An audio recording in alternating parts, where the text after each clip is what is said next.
Hello everyone, welcome back to our channel and I hope कि आप बहुत अच्छे होंगे। आज की क्लास में हम डिस्कस करेंगे वेरिएबल ब्लॉक के बारे में। आई होप कि पिछली वाली वीडियोस आपने देख ली होंगी जिसमें हमने motion block, look block, event block, control block और सेंसिंग ब्लॉक के बारे में डिस्कस कर लिया है। तो आज की क्लास में हम वेरिएबल्स के बारे में डिस्कस करेंगे। वेरिएबल्स क्या होते हैं, इस ब्लॉक का हम कैसे यूज करेंगे।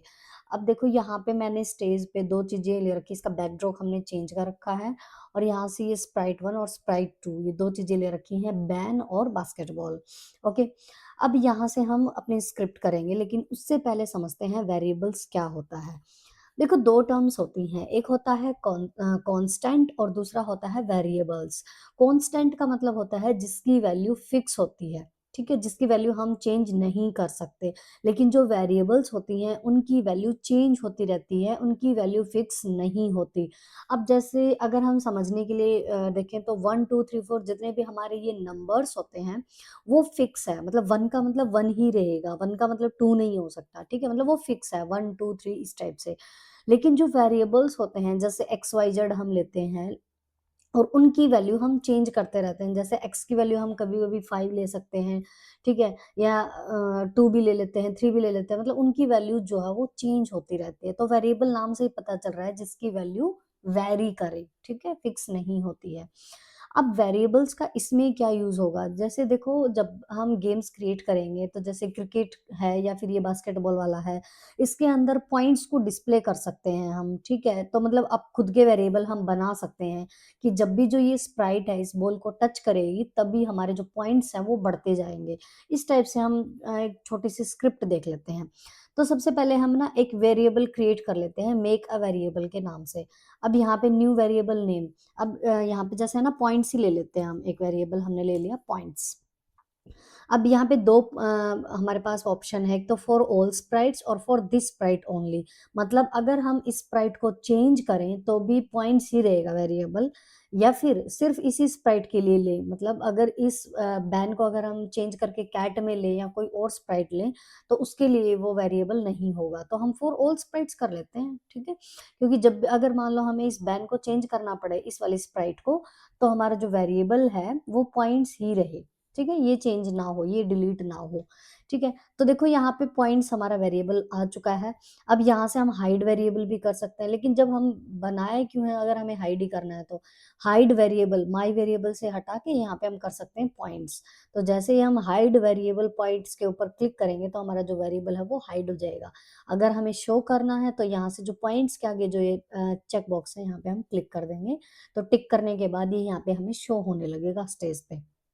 ओके, अब इसके ये हाइड वाला तो हो गया, शो वाला भी हो जाएगा। यहाँ से शो करेंगे, पॉइंट्स के ऊपर क्लिक करेंगे तो शो हो जाएगा। तो हम यहाँ से भी शो हमने कर लिया। बचे ये दो, सेट माई वेरिएबल टू 0 और चेंज माई वेरिएबल बाय 1। इन दोनों से क्या होता है, देखो सेट माई वेरिएबल टू 0 मतलब जब हम अपना वेरिएबल, हमने जो वेरिएबल है हमारा पॉइंट्स नाम से वो 0 पे सेट कर रखा, हम इसको 1 पे भी कर सकते हैं, 10 पे भी कर सकते हैं, वो हमारी चॉइस है। बट मैंने यहाँ पे 0 पे कर रखा है। अब सेट माई वेरिएबल को चेंज करके हम यहाँ पर एक करेंगे पॉइंट्स, क्योंकि हमारा जो वेरिएबल है वो माई वेरिएबल नहीं है, हमारा वेरिएबल है पॉइंट्स के नाम से, ठीक है। तो यहाँ पे सेट पॉइंट्स हम टू 0 करेंगे। अब इसको यहाँ पे एक बार साइड में कर लेते हैं क्योंकि इसकी हमें जरूरत पड़ेगी जब हम इस स्क्रिप्ट को समझेंगे। अब चेंज माई वेरिएबल, अब चेंज कैसे होगा, चेंज जब होगा जब हम इसके लिए स्क्रिप्ट प्रिपेयर करेंगे। तो कर लेते हैं। सबसे पहले हम जाएंगे इवेंट्स ब्लॉक में और हम यूज करेंगे अपना ग्रीन फ्लैग वाला व्हेन क्लिक्ड। उसके बाद जाएंगे हम कंट्रोल ब्लॉक में और इसके लिए हम स्क्रिप्ट फॉर एवर ले लेते हैं कि जब तक हम स्टॉप नहीं करेंगे हमारी जो स्क्रिप्ट है वो रन होती जाएगी, एग्जीक्यूट होती रहेगी। उसके बाद हम जाएंगे मोशन ब्लॉक में कि जो हमारी स्प्राइट है वो 10-20 पॉइंट्स आगे बढ़ेगी। 10 ले लेते हैं, 20 30 50 जितने भी लेना चाहें। जैसे मैंने यहाँ पे ले लिया 30 पॉइंट्स। उसके बाद गो टू रैंडम पोजीशन ले लेते हैं कि किसी भी पोजीशन पे ये चला जाएगा, ठीक है। ये तो है नहीं कि ये एक ही पोजीशन पर रहेगा, 30 स्टेप मूव करके रैंडम पोजीशन पे ये मूव करेगा। उसके बाद हम जाएंगे वापस से कंट्रोल ब्लॉक में और हम यहाँ से लेंगे कंडीशनल ब्लॉक। जैसे इफ देन वाला हमने सेंसिंग ब्लॉक का यूज करके किया था वही सेम। तो इफ देन वाला हम यहाँ से लेंगे कंडीशनल ब्लॉक और इसके अंदर रख देंगे। अब जाएंगे हम हमारे सेंसिंग ब्लॉक में। देखो सेंसिंग ब्लॉक हम ऑलरेडी कर चुके हैं, ठीक है। यहाँ से जाएंगे टचिंग माउस पॉइंटर पे और इस वाली कंडीशन को इसके अंदर फिट कर देंगे। इफ अगर टचिंग माउस पॉइंटर, मतलब जो ये माउस पॉइंटर है मेरा, जिसकी हेल्प से मैं ये जो स्क्रिप्ट है वो रख रही हूँ यहाँ पे स्क्रिप्ट कोडिंग एरिया में, तो जो माउस पॉइंटर है जैसे ही इसको टच करेगा तो जो ये पॉइंट्स है वो बढ़ते चले जाएंगे। लेकिन मैं माउस पॉइंटर वाला नहीं कर रही हूँ, मैंने एक और स्प्राइट यहाँ पे ले रखी है बास्केटबॉल। तो यहाँ पे माउस पॉइंटर को मैं चेंज करके कर दूंगी बास्केटबॉल। तो मतलब जब भी ये स्प्राइट हमारे इस बास्केटबॉल को टच करेगी तब हमारे जो पॉइंट्स हैं वो चेंज हो जाएंगे। चेंज होने के साथ साथ हम ये भी कर सकते हैं, चलो चेंज ही एक बार वेरिएबल पे जाके change my variable bye 1। My variable नहीं करना है हमें, यहाँ से चेंज करके क्या करना है, पॉइंट्स। ठीक है, क्योंकि माय हमारा जो वेरिएबल है वो है पॉइंट्स। तो यहाँ पे देखो सेट पॉइंट्स हमारे 0 ऑलरेडी हो चुका है। अब हम इसको रन करके देखेंगे।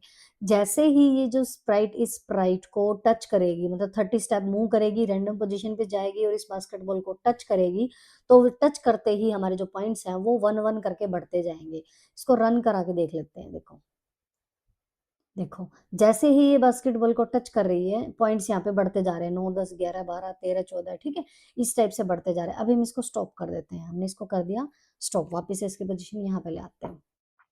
फिर से जब इसके ऊपर वापस हम क्लिक करेंगे तो फिर से हमारे पॉइंट्स जो है वो 0 हो चुके हैं। अब यहाँ से इसके साथ साथ है ना, हम स्प्राइट का कलर भी चेंज कर सकते हैं। तो यहाँ से इसमें लुक्स ब्लॉक में जाके और यहाँ से change colour bye effect bye 25, तो ये वाला भी हम यूज कर सकते हैं इसके साथ साथ। तो इसका कलर भी चेंज होता रहेगा स्प्राइट का, और जो पॉइंट्स हैं वो भी एक एक करके बढ़ते रहेंगे। तो चलो करके देख लेते हैं एक बार। तो ये देखो, स्प्राइट का कलर भी चेंज हो रहा है, पॉइंट्स भी बढ़ रहे हैं। तो जैसे जैसे ये जो हमारी स्प्राइट है, मतलब बैन जो है वो बास्केटबॉल को जैसे ही टच कर रही है, वैसे वैसे इसका कलर भी चेंज हो रहा है स्प्राइट का, और जो पॉइंट्स है वो भी एक एक करके हमारे बढ़ रहे हैं। अभी हम इसको कर देते हैं स्टॉप। ठीक है, अब वापस से हम वेरिएबल वाले ब्लॉक में जाएंगे। तो देखो ये हमारा हो गया, पॉइंट्स वाला हमने कर लिया, सेट पॉइंट्स टू 0 ये वाला हमने समझ लिया, चेंज माय वेरिएबल का हमने यूज करके देख लिया, शो और हाइड तो हमने स्टार्टिंग में ही कर लिए थे। तो ये था वेरिएबल की पॉइंट्स। इसकी जगह हम कोई भी वेरिएबल ले सकते हैं, यहाँ से जितने भी वेरिएबल हम बनाना चाहें वो हम बना सकते हैं किसी भी। जैसे अगर मान लो यहाँ पे बास्केटबॉल की बजाय हम क्रिकेट और वो ले लेते हैं, जैसे क्रिकेट कह रही हूँ, बॉल और जो बैट वाला है, मतलब कि क्रिकेट वाला बैकड्रॉप ले सकते हैं। ठीक है, तो उसमें हम स्प्राइट अलग लेके और इन दो स्प्राइट को चेंज करके वहां पे ये स्क्रिप्ट जो है वो कर सकते हैं, मूव कर सकते हैं, टर्न करा सकते हैं। ठीक है, इसकी जो इसका जो लुक्स ब्लॉक में जाके यहाँ से हम इसका ये नेक्स्ट कॉस्ट्यूम भी कर सकते हैं। ठीक है, तो मतलब डिफरेंट डिफरेंट स्क्रिप्ट हम ऐड कर सकते हैं। ये छोटी सी स्क्रिप्ट हमने आज रन करके देखी है, एंड आई होप कि आपको समझ आई होगी। तो वेरिएबल वाला ब्लॉक भी आज हमारा कंप्लीट हो चुका है। सो आप रन करके देखना और अच्छे से आपको समझ आएगा। Thank you so much, have a nice day and take care. लेकिन जाते जाते चैनल को सब्सक्राइब जरूर कर देना।